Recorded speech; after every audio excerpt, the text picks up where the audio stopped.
Oh, whoa. Everyone came back on the stand. Order! I'm satisfied that the defense has substantiated its claim beyond all reasonable doubt. This witness's testimony was entire fallacious, whatever.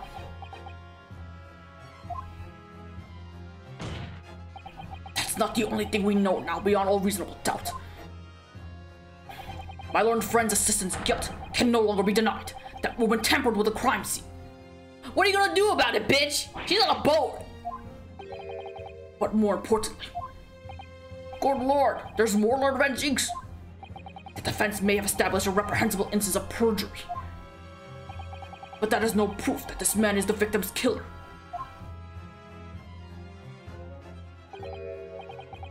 Yes, that's right. What? I was there at the scene.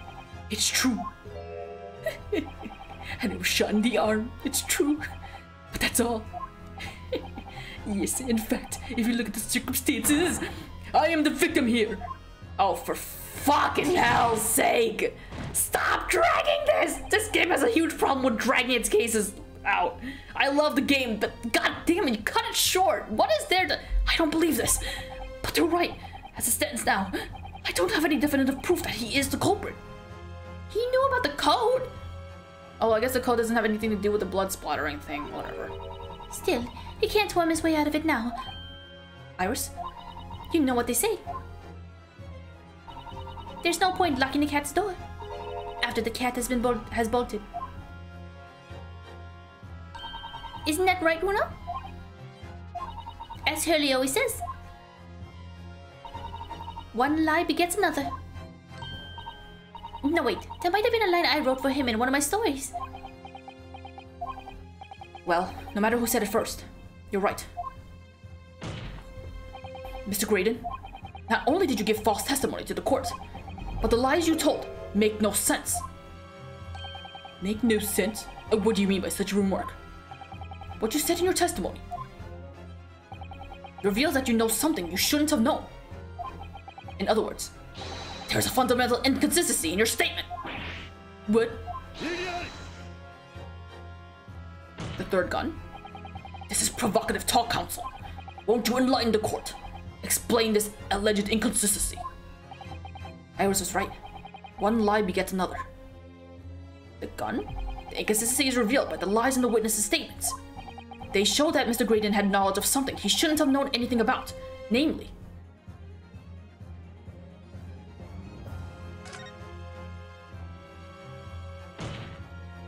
the third gun. No? Was I wrong?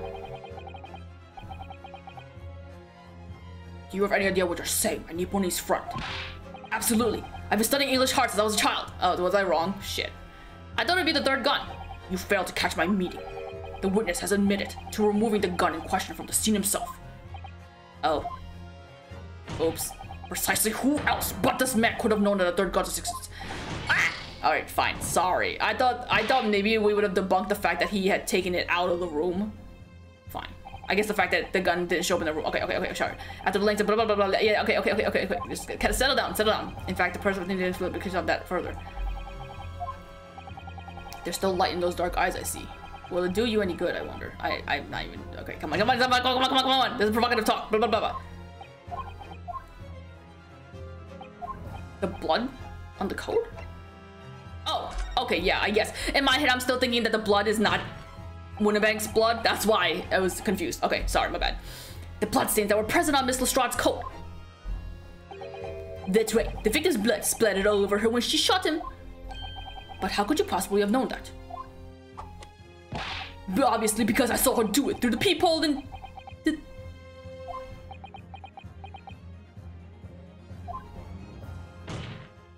The point is not that you lied in your testimony, Mr. Graydon. It's the nature of the lie you concocted that is so revealing. You're not making any sense? Then let me ask you a simple question. How is it, Mr. Graydon, that you knew of the existence of the peephole in the storeroom door?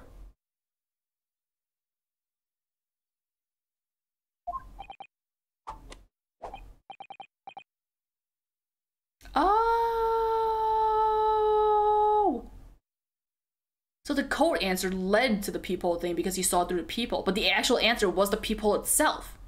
Oh, I done fucked. What? Well, obviously I just had that completely wrong. Also, can't got your tongue with us. The peephole in the door was made after the incident occurred. And once I returned to the shop having failed to catch the two burglars, Scotland Yard's investigators arrived immediately. Since that time, the police have been at Windibanks constantly, carrying out their investigations. How does he know then? Isn't that right, Inspector Gregson? Mario, well, yes, of course. That place is chock full of pawn articles and my lads have to go thoroughly examine them all. So I gave the orders to have the officers working around the clock in shifts so we get through it all. And consequently, there's no way that you, Mr. Graydon, could have gained access to the shop. Therefore, you should have known nothing about the people in the storeroom door. So the fact that its existence forms the basis of your testimony is completely inexplicable. Why does he know it then? How does he know it then? And yet, the fact remains that Mr. Graydon did maintain that he witnessed the crime take place through the peephole in the door. How on earth is that possible? Could I have a word, please, Lord Van Deeks? Did you fucking spill the beans? Speak, Inspector. It's just that I really ought to be getting back to the station now to put in my report. Gregson, did you? There's really nothing more I can add to this testimony, so it's all the same. If it's all the same to you, permission denied.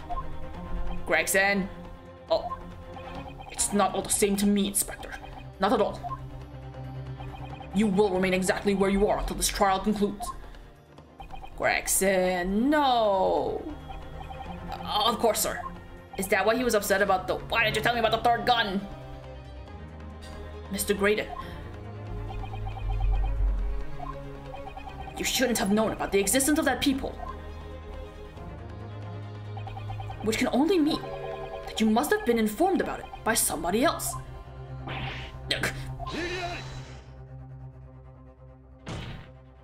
Stop there, my learned friend. You realize, I trust, that the words you just uttered have extremely serious implications. Yes.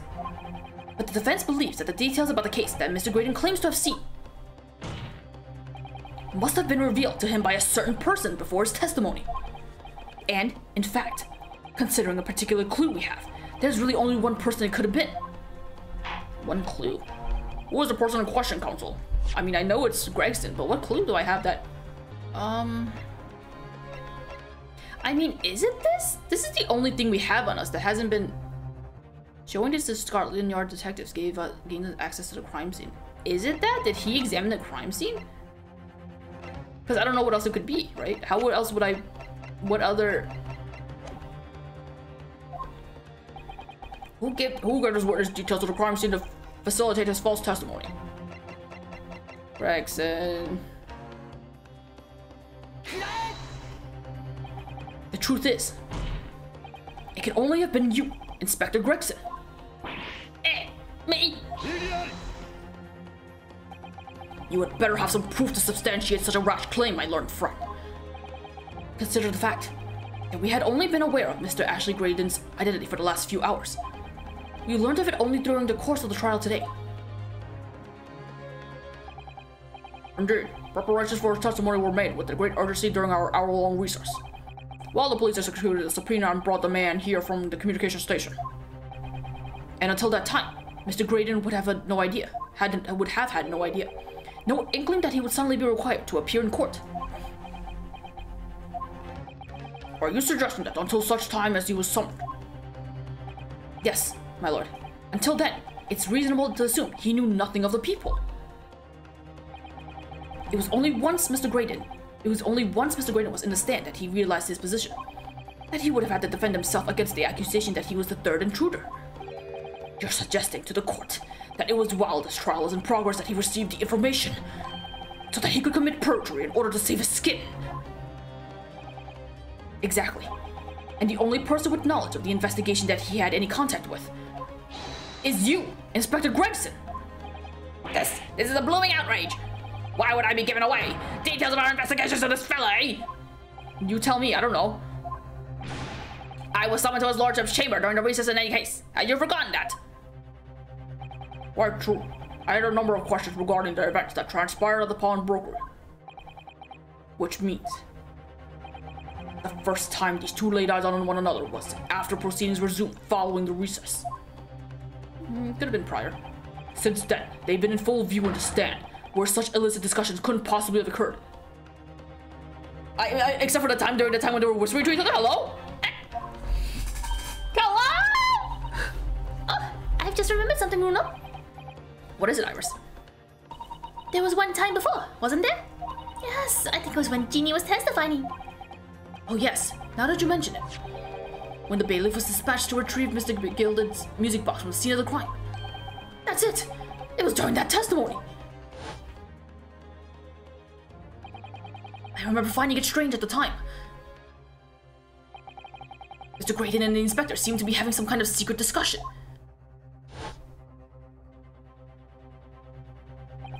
It would have been possible for you to give Mr. Graydon the information he needed then. You little toe rag! You're making all this up! I'm a respectable Scotland Yard inspector, for crying out loud! Why would I do something like that? I don't know, are you a bad guy? I don't want you to be a bad guy. Why would I be giving away confidential details to the likes of this bloke?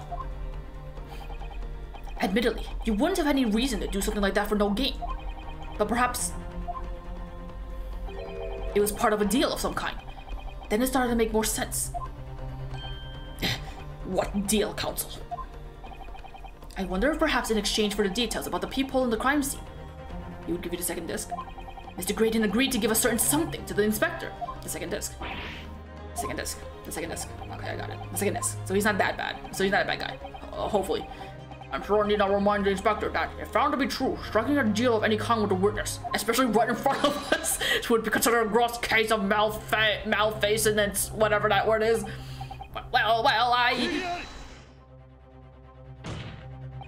It's becoming clear that jumping in with accusations is this Nipponese student's specialty. I don't do that. But with the stakes so high, the prosecution is not prepared to listen to baseless charges.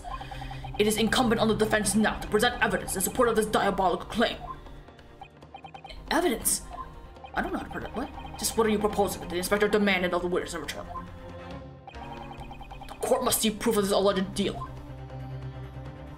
It's a second disc, but like, how do I present that? If Inspector Gregson really did strike a deal with Mr. Graydon, then logically, there's only one thing he could have asked for. That must be it. Runo, do you think it could be? Yes. It's the missing link that would join all the dots together in this puzzle. I must press you for an answer now, Counsel. What evidence explains the nature of this alleged deal that Inspector Gregson made with the witness?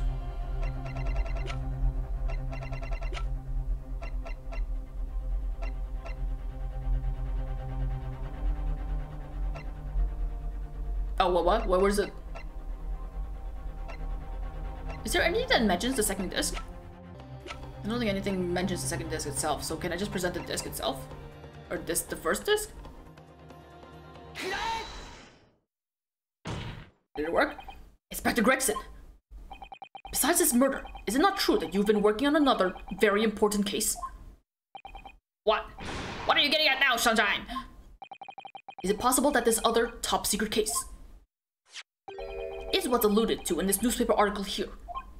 The classified secrets being leaked overseas from the Ministry of Justice? How the bleeding Nora could you?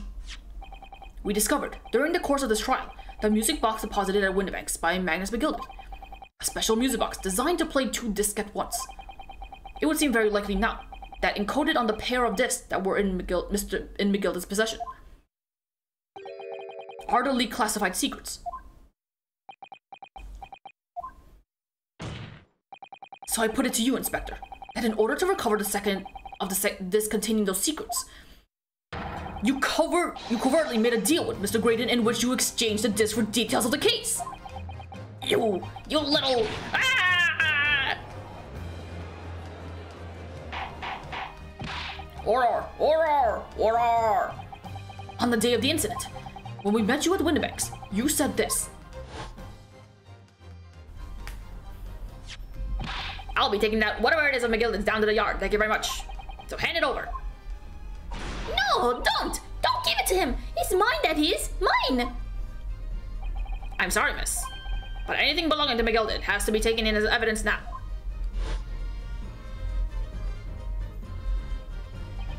Scotland Yard already knew at the time, isn't that right? That Magnus McGilden was involved in the stealing of government secrets. My goodness. My orders were, recover the medium used to convey the secrets leaked from the ministry. And do it on the QT. Strictly hush-hush. And that explains why, when I presented this disc as evidence to the court, you objected so heavily, I presume. Because you knew that it contained highly confidential information. Blimey, not likely! I mean, I wasn't that sure of it myself. I mean, what? Oh, whoa, his voice changed. I realized there was a possibility, that's all. Inspector, surely you're not saying that in order to acquire the second of these music boxes, you did indeed reveal confidential details of the crime scene to the witness. To aid and abet this man in giving false testimony. There's no other way that Mr. Graydon could have known the existence of the people. It's the only explanation. A deal was struck between these two men. No! Gregson! I mean, in your position, what would you do, I guess? If, and I stress if, this sobering assertion turns out to be found in the truth. It would mean that the second disc is, as we speak, here in this very courtroom. What? In this courtroom? How could you possibly make a claim like that? Because Inspector Gregson is a Scotland Yard detective. What? What? Since when? What's that supposed to mean, eh? As a seasoned policeman, the inspector will have approached his alleged deal with caution. Certainly, he would not have accepted a gentleman's agreement in this matter. No, he would have insisted on having the article agreed upon in the palm of his hands. Good gracious, then you mean to say Inspector Gregson already has the item in question in his possession? He has the second disc actually on his person. The defense demands that the inspector is searched at once. Definitely. They could only have struck a deal with each other when Ginny was testifying before. And Gracie hasn't moved from the witness stand since. My lord, please, order an examination of his personal effects immediately. Well, Inspector? Don't eat it. He's gonna eat it. Don't eat it. Okay. This young lad wants to tone down his imagination. He's insulted me and my profession quite enough. However, if I put this matter to bed, it'll put this matter to bed and dispel any doubts about my involvement. Then I'll happily submit to a body search. What? He's going to agree to it. I presume you're aware of this precipice on which you now teeter, my lord student friend. You've made a most serious allegation against Scotland Yard here. If, following the search of this inspector's personal effects, no disc is found, you will be deemed unfit for court service. This trial will end, and my country's government will formally demand of yours that you are severely reprimanded. That sounds serious.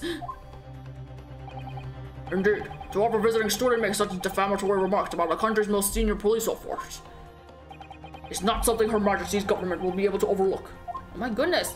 You're just threatening Runo because you're scared. The accusation is beyond serious. You must be prepared for grave consequences. It's true. I can't imagine Gregson would have accepted a gentleman's agreement for something so critical. The disc must have physically changed hands, which means the inspector should have it. But somehow, something doesn't feel quite right. I know it. When he shook the brother, he gave it. It's in him. It's on him. It's on him. Something doesn't feel quite right here. I know it. I know it.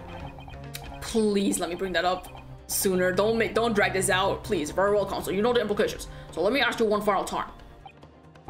Yes, my lord. Do you still persist in formally requesting a search of the inspector's personal effects? Search him off! Thank God. Thank God.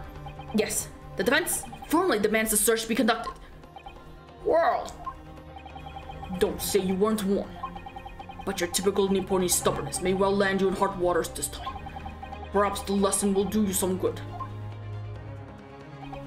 Fair enough. I've got nothing to hide. No! What? Didn't I choose it? Very well then. Bailiff, conduct a search of the inspector's personal effects, please. Oh, what? The defense demands a search, but not of the Inspector Gregson. What? Now what's all this? I'm the one you're accusing, aren't I? I thought you wanted to search me. No, Inspector. Not you. Somebody else. I figured it out. What's the meaning of all this? Hey, lost it at last, have you, sunshine? The court shouldn't have put up with this nonsense. You're being completely irrational. Be quiet, all of you. Who's this? Iris! Bruno's doing what you all told him to do and having the courage of his convictions. So you should respect that and listen to what he has to say in good faith. Because that's the British way. Damn, she's right. We are British. Not me, I'm German. Well said, young lady. Indeed, this court is in awe of the defense counsel's convictions and eagerly awaits his next words. You what? Now don't be hasty, my lord. If I'm not mistaken about the things I've seen in court today, I'm fairly sure that I know who has the disc at the moment. There's only one person it can be. Counsel, of whom do you request this search now? Of my lord, Mr. Nash Skulkin. Well, I never. Me? Him? Very well then, bailiff. Restrain the witness and conduct a thorough search of his personal effects. Please, my lord. Inspector? Scotland Yard has to object to the search. Unfortunately for you, Inspector, your objections carry no weight here. In this courtroom, only the prosecution and the defense have the authority to object. But what, Lord Benzings? I have no idea what forces are in play that might influence your actions. But personally, I have no intention of obstructing the course of this trial. Gregson, buddy. Bailiff, Carry out the search. He didn't ask for it, I'm sorry. now hold on, Mo. I don't know nothing about no disc. Cut it out! Here, my lord, in the witness's pocket. I found this. Gregson, oh lord, that's another music box disc. I don't know nothing about it. Nothing. I don't remember his voice, whatever.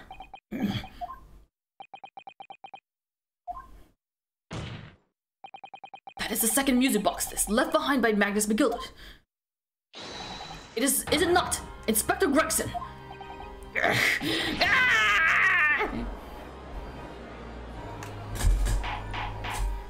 Greggy, you bad! I get it, but you bad! Order! Order!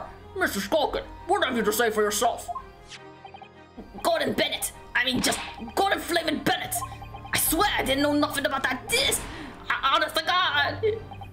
Counsel, would you please explain what exactly is going on here? The alleged deal that was struck was between his witness and his detective, no? Without question, my lord. Then, for pity's sake, why on earth was this man in possession of the disc that the inspector traded for information? Inspector Gregson is a shrewd, calculating man who rarely loses his composure. But at one particular point in this trial, he exhibited some unusual behavior for a brief moment. I don't recall. What unusual behavior? It was, yes, during my cross-examination of Mr. Graydon. Tell me, Mr. Graydon, when you left the pawnbrokery that night, was it by any chance with the second disc in your jacket pocket? I admitted nothing of the sort. One hand, While Mr. Graydon answered my question, the inspector appeared to have grabbed Nash Skulkin by his coat and was shaking him violently. Yeah, he did it all. Thought me noggin was gonna fall clean off, I did. I was wishing I'd been born as me brother, I was. And what exactly happened to make the detective attack you like that? I ain't got a clue. He just suddenly turned and grabbed me whistle like that and started shaking me. Why the blazes didn't you mention the third gun we got down to the station? That's what he said. Yelled it right down my ear hole, he did. Man, still throbbing now. The way the detective behaved there was extremely out of character. But looking back now, it must have been then that he did it. That was the opportunity Inspector Gregson created for himself in order to hide the disc. Well, bless my word, he hid it. You... Oh, Gregson. But I'm afraid I failed to comprehend the motive here. If the detective had required the disc he was after, why on earth would he then proceed to hide it in another man's pocket? This is a court of law. He could have submitted the item as evidence. It would appear, my lord, that the inspector was not at liberty to do that. Why ever not? As the man himself revealed earlier, his current assignment has some special conditions. My orders were: recover the medium used to convey the Seeker's lead from the Ministry, and do it on the QT. Strictly hush-hush. QT? What the hell is QT? Quiet time? Quiet tell? Quiet tale? Quiet tish? Hush-hush. A top-secret assignment, is it? As far as we're aware, the information stolen comes from confidential government communications. It would seem that if the information were to be revealed in court as evidence, it would be problematic. Does that sum up the situation, Inspector? I'm operating under direct orders from the Ministry. I'm afraid I'm not at liberty to answer that question. So, realizing there was a chance that you may be searched here in court, you took steps to hide the disc you had acquired from the witness. Ah, does that mean? He only pretended to attack Mr. Skulkin in order to get close enough to him, to slip the second disc into his pocket. So it was a pretense.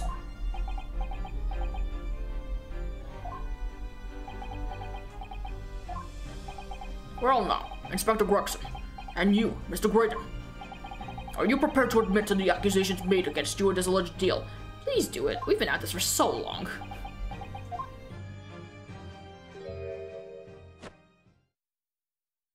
No.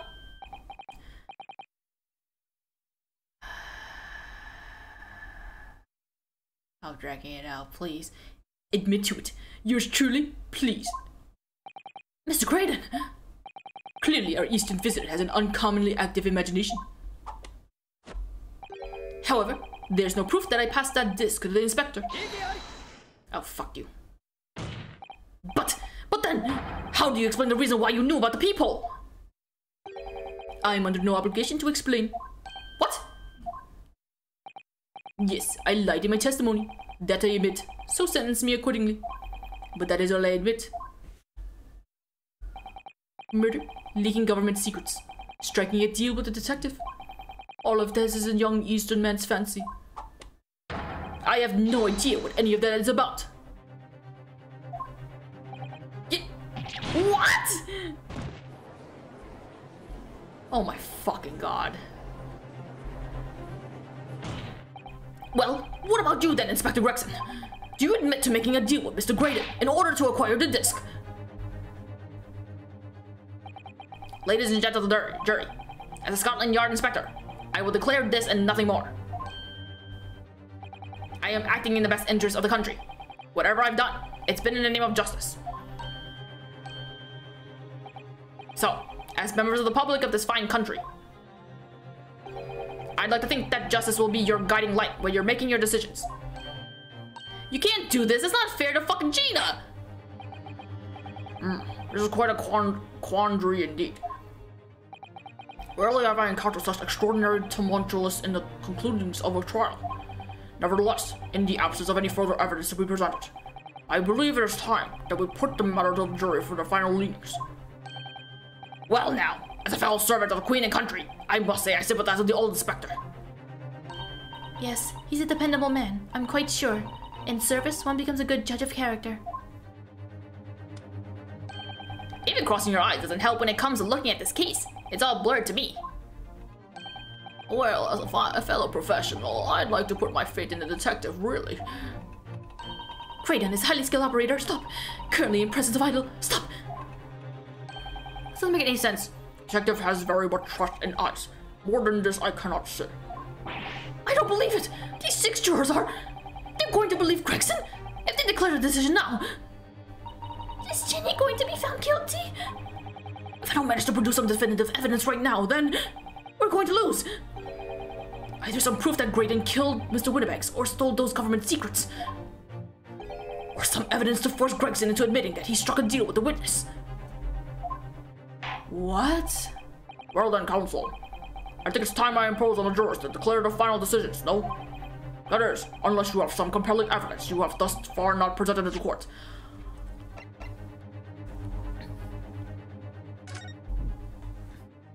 I feel like it must have something to do with this because I haven't done anything with this yet, aside from present it to, what's his name? Gregson, once. But this doesn't seem like it would do anything. Evidence to prove that either, what's his name, killed Winnebanks. What have I not presented yet?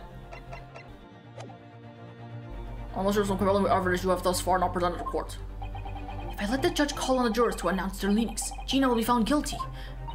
So there's no choice then, Runo? You have to throw some more evidence at them. What evidence? This is it now. It all comes down to this. Who do I present evidence against? Gregson or Graydon? Leave it to the jury. What does that mean, leave it to the jury?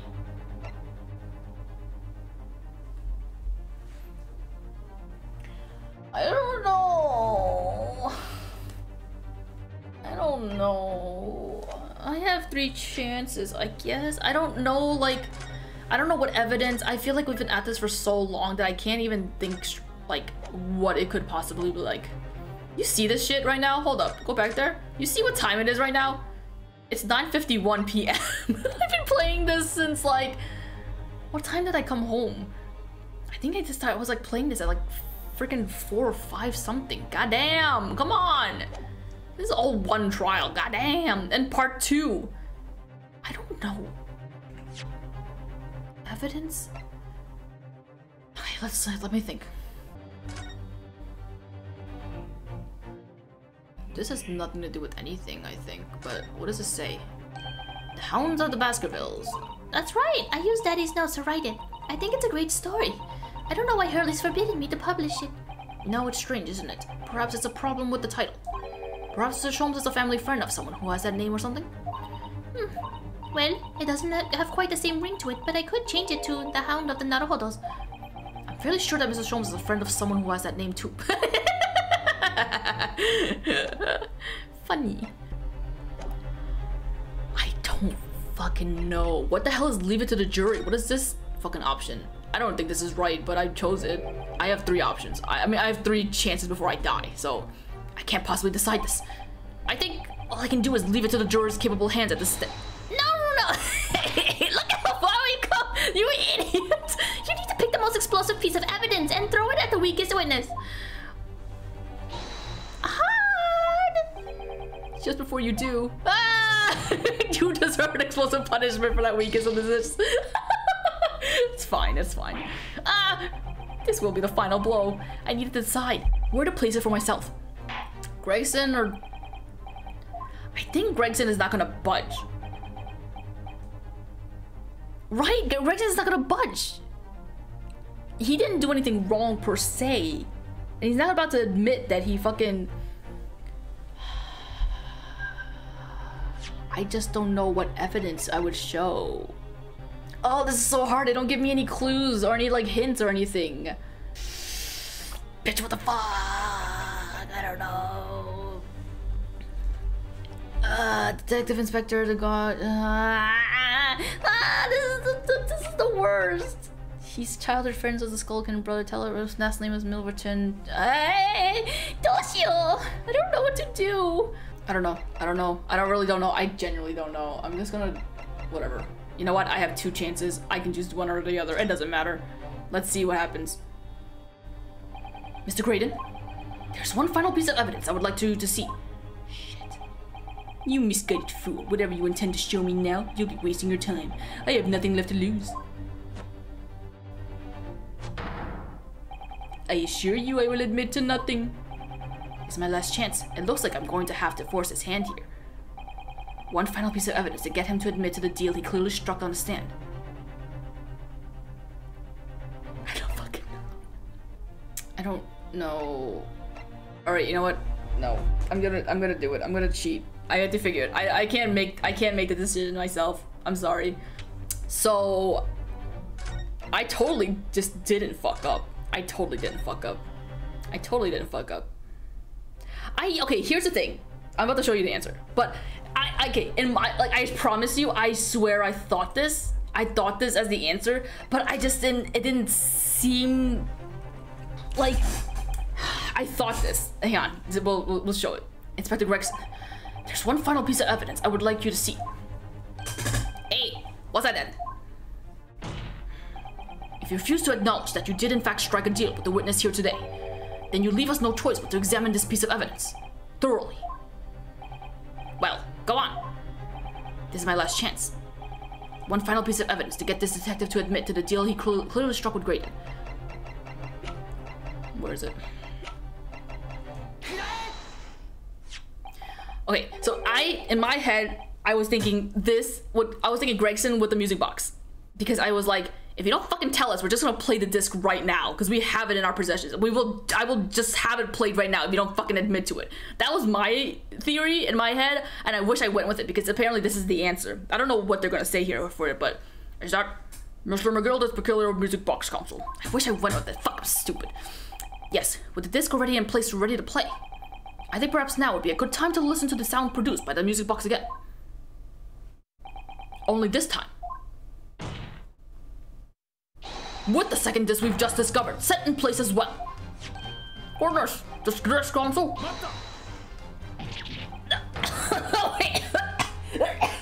Sorry. No, wait, I can't let you do that. Why not? Because it's got nothing to do with this case. That's why.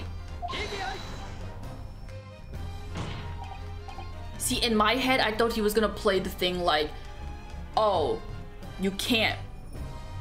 It contains government secret stuff. So therefore, and then in my head, I thought the jurors were still gonna choose to side towards Gregson because it's for the sake of the country that you don't listen to it and stuff like that. Again, overthinking. Not true, Inspector. Hey. The defense has already proposed that the sounds heard by the court earlier from this music box were part of a Morse code message. We know that Morse code comprises of two distinct tones. The defense believes that the second disc contains the second tone needed to complete the message. And now we have a chance to confirm that theory, whatever. For crying out loud, Sunshine, we're talking about state secrets here. If you go letting that whole courtroom hear confidential information like that, it's treason. Then do you admit the charge? That in order to protect those state secrets, you engaged in unlawful dealings with the witness? You're mad. If you let that secret information out into the public domain, you'll be making an enemy of the entire British government, you idiot! Let's not forget, Inspector, that you, a Scotland Yard officer, leaked confidential case details to a witness. That you continue to lie in court, and all because, by fair means or foul, you're determined to do your duty. Well, by fair means or foul, I'm prepared to do mine.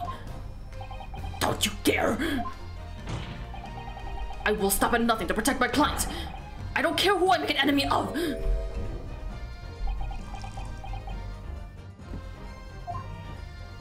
My lord, if you please, the court must hear the sounds made by that music box. Come on, Van Ziegs, for Pete's sake, stop him!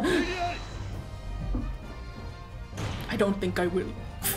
Inspector, you should know my methods by now. I'm a prosecutor, not no Scotland Yard puppet. In this courtroom, my duty is to the law, so let me propose a toast to uncovering the truth, by fair means or foul. Ooh, can I have a sip? No! I like that the judge is like, all right, state secrets, all right, whatever, we'll go ahead and play it. I just like that he's gonna be okay with it if Gregson doesn't say otherwise. Very well, the defense's stance here, that of the prosecution has been made very clear, I feel. Therefore, in accordance with the defense's request. My dude, judge, you work for the fucking government. Isn't it funny that he's not opposed to it at all? The court will now listen to the music box to set in operation once more. Are we really gonna play? We're really gonna play it. This time, with a second disc in place, and both discs playing simultaneously. Gregson.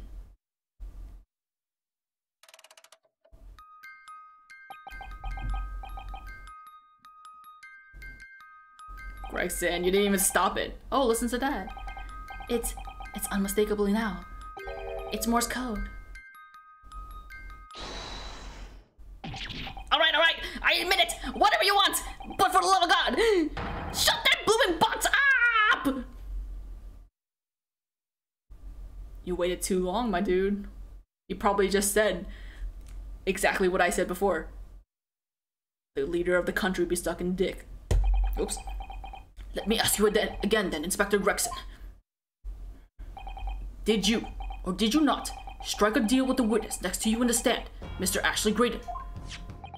Specifically, did you furnish the witness with confidential case details in exchange for this music box disc?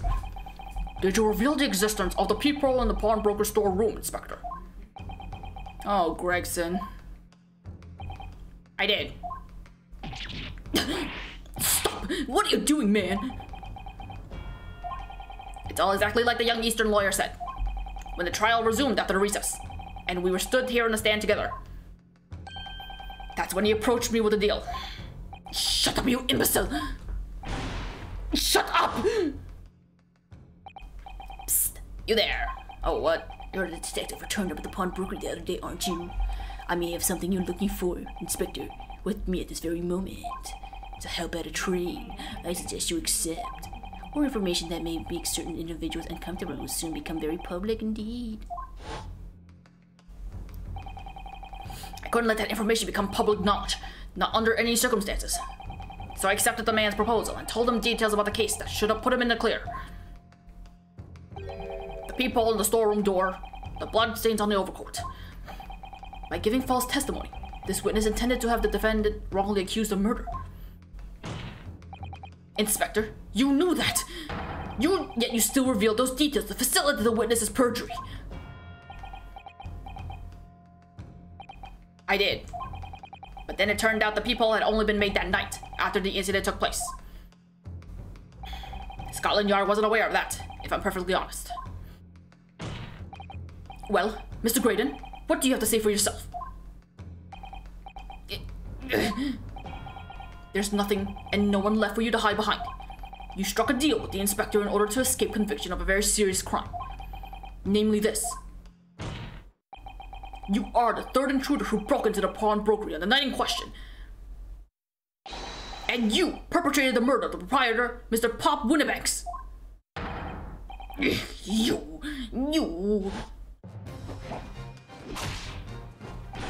Traitor! The nerve of you! You can't call him a traitor. Shouldn't we stop him? Is he holding him hostage?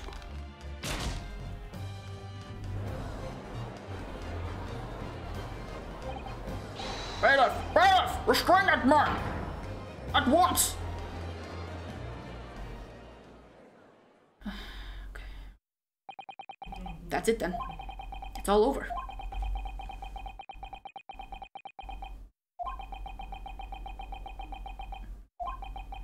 Is it though? You don't make it sound like it's over.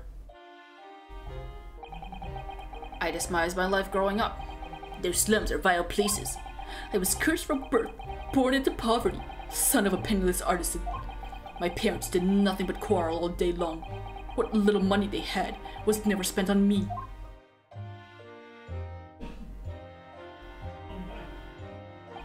So I set about studying, to better myself, to one day escape from that hellhole. And eventually became a communications officer. I admire your determination. But then you decided to try to sell government secrets. Why?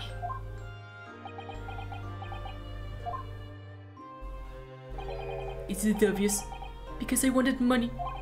Even now, years later, the nightmares of my life in the slums wake me in small hours. I wanted to drown them out, with more money than anyone who lived in that squalor could ever imagine. And then one day, I met him. Mr. Magnus McClellan. Don't you dare hoity-toity! You're a fiend with acquired talent, so you are. I have money to throw your way if you're interested. All you need to do is go along with me, a little plan now. Oh god, McGilded, you fucking cunt. I was to steal the ministry's telegraphic message logs, and McGilded would buy them for a handsome sum. As I was responsible for inspections of the ministry's communication office, it was a simple enough task. The lure of the devil's offering. How easy it is to succumb. But you must surely have realized the seriousness of the crime you were committing. And for that reason, I took great lengths to ensure that my actions were untraceable. By using the music box. And your own father, apparently. My father was a brickmaker, though my mother divorced him when he was still a child. Yes, Mr. Mason Milverton. That's right. He was very skilled with his hands. He'd once been a music box maker's apprentice. I imagined his skills would be sufficient to create a machine that could generate Morse code. So I sought out my father again, to employ his services. It was the first time I'd seen him since I left the slums 10 years earlier.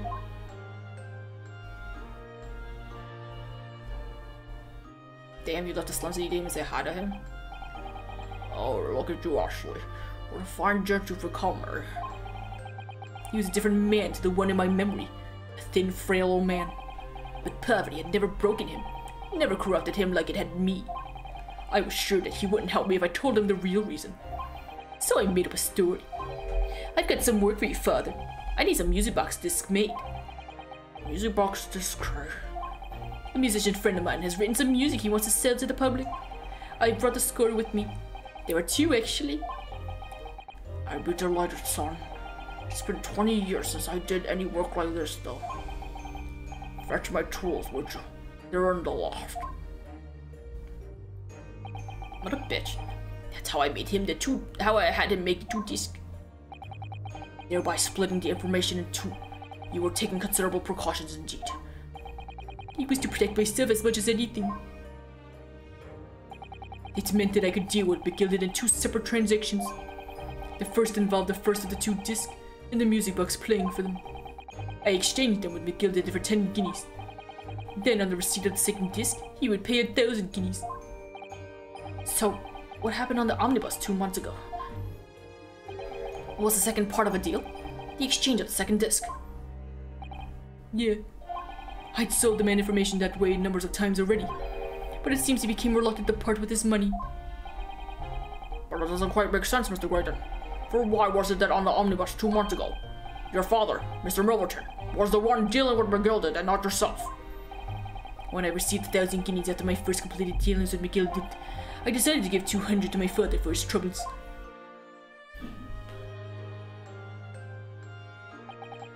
But my father realized something was amiss. In time, he worked out that I must be involved in something dubious. And when he did, he said to me, "Next time there's an exchange, you'll let your old man do it, understand? Otherwise, I won't take your money anymore."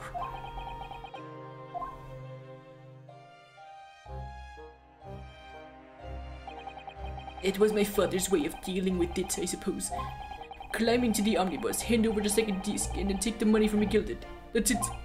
He had no idea what was actually on the disc I'd asked him to make. He never knew. Just like I'll never know why everything went so horribly wrong that night. All I know is that the disc was taken from him, and he never returned home.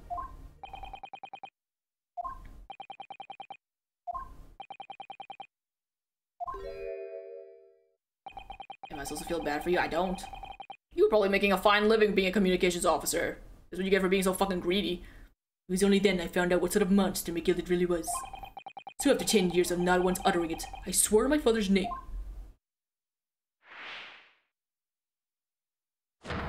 No explanation to the dances.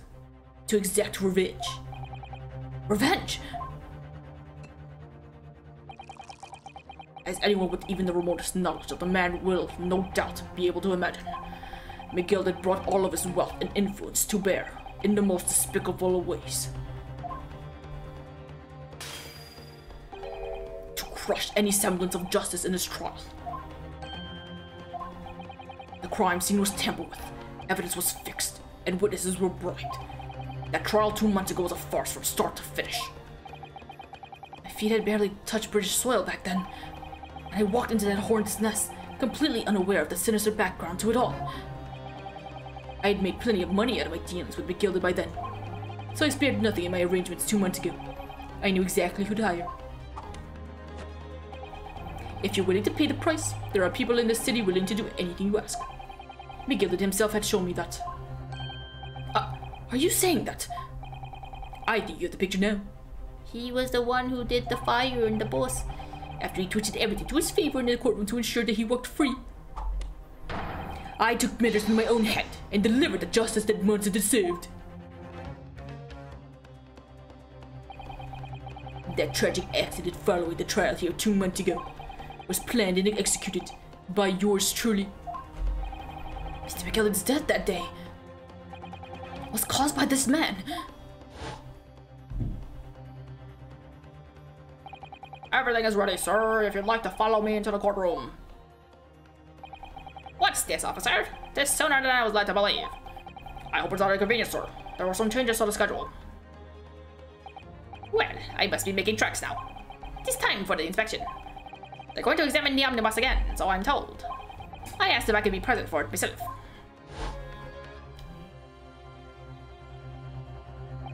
So that policeman who came to tell McGillicud that he could examine the omnibus again. That's right, an imposter, hired by me. McGillicud used his wealth to manipulate the trial. He paid people to adulterate the omnibus with all manners of false evidence. He threatened witnesses and lied into their testimony.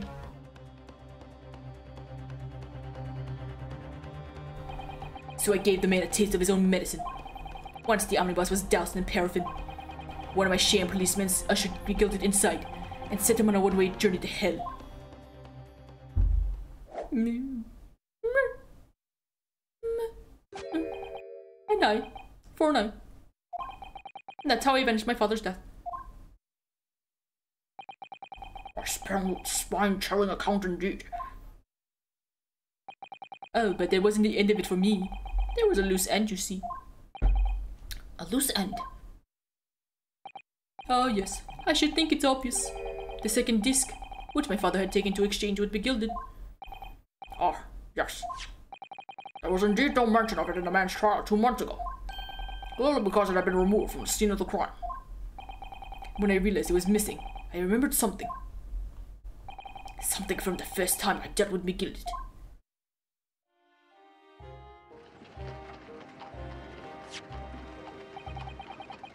This is the first of the 2 discs, and the music box you need to play them.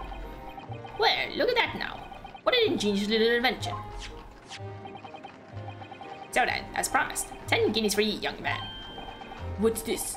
Winnibegg's pawnbrokery. Hey, 'tis a pawnbroker's ticket, so it is. You can use it to redeem an article I've deposited there for ye. There's no need to give a name. Just hand over the ticket and tell the fiend the watchword. I put a jewel in pawn for ye. It'll fetch a good 10 guineas if you sell it, so it will. I've never heard of a pawnbrokery being used in quite a way before. Have you not, Mr. Graydon? London's pawnbrokeries are very useful places, you know. Each one is like an extraordinarily secure vault.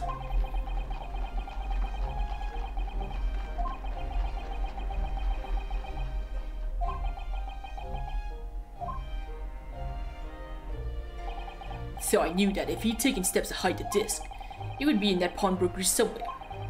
And on the night he killed my father, he must have entrusted that ticket to someone. Yes, to Gina. I remember now that when we first met you at that Winnibanks that afternoon 2 days ago, you had a description of Miss Lestrade written down. How did you know who you were looking for? From the trial, that pickpocket's testimony was clearly peculiar. Anyone could see that. I realized immediately that she was another of McGillicud's pawns, that he must have threatened her somehow. I was fairly convinced it would be her who had the ticket. So I started to make some inquiries. I had a strong suspicion that the girl would come out of the woodworks on her redemption deadline. And he was absolutely right. And yes, sure enough, she did. All I needed to do was wait until the girl went to the Winnibanks to redeem the articles. But unfortunately, she redeemed only McGillicud's overcoat and the one disc that was in the pocket. The all-important music box was the second disc inside was missing. Because it had already been forfeited 2 days earlier. Man, oh man, but I was unaware of that fact. Had it not been, I could have avoided my nighttime excursion. Meanwhile, as our investigations into the stolen government secrets were progressing, we'd picked up on the fact that McGillicud was involved. Inspector, you've recovered fast. My orders were to recover the stolen information as quickly as possible. So we started gathering the fellow's possessions and examining whatever we could lay our hands on. We had a full-scale investigation going on at the yard, but we had to keep it as quiet as we could. Then, when the inspector here took the disc from me in the pawnbrokery that day, I became nervous. I was sure the music box and the second disc were still there in the shop somewhere. So I knew that it was a race against time. I had to find those articles before the police did. So that's what prompted you to break into the place that same night. With the help of your old friends, the Skulkin brothers. What happened that night in the pawnbrokery, I can only describe as a nightmare. While Nash and Ringo was searching the counter, I'd located the music box I'd sold to McGillet on the shelves of forfeited articles, and the second disc was inside. Yes, I slipped it into my pocket with a very deep sigh of relief. But then, something entirely unexpected happened. What are you doing in my shop?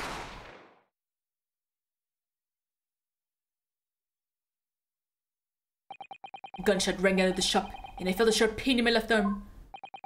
The broker fired his gun, and the bullet pierced your limb. Yes, exactly. But unfortunately, I decided to bring my own gun with me that night, just in case.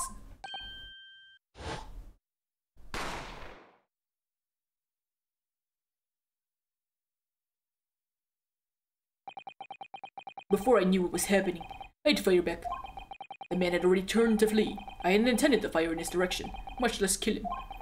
But unfortunately for both of us, the bullet hit home. It struck him in the middle of the back as he fled through the storeroom door for refuge. Sorry, terrible. It all took place in the blink of an eye. I don't imagine Nash and Ringo ever realized what had happened at first. Goddamn. I was terrified, so I fled. And that's the whole story. That's everything that happened at Windibanks on that wretched night. That's what you get for being a greedy bitch. I feel no sympathy. Yes, it sucked that you grew up poor, but you made your way up. You got a reputable job. You were fine. You were fine. You buffoon. You were a leader of the thing or whatever. You were higher ranks than that lady on the stand right now. You were fine. Oh, the Russian revolutionary is still there. Nothing happened with him, huh?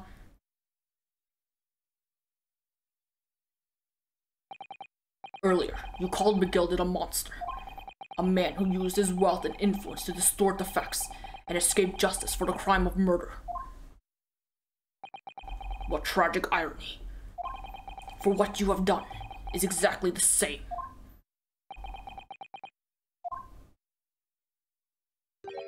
You've become the very monster you saw and despised so deeply in McGildet. We just call you McGraden. Yeah, you think I have. I don't care about you.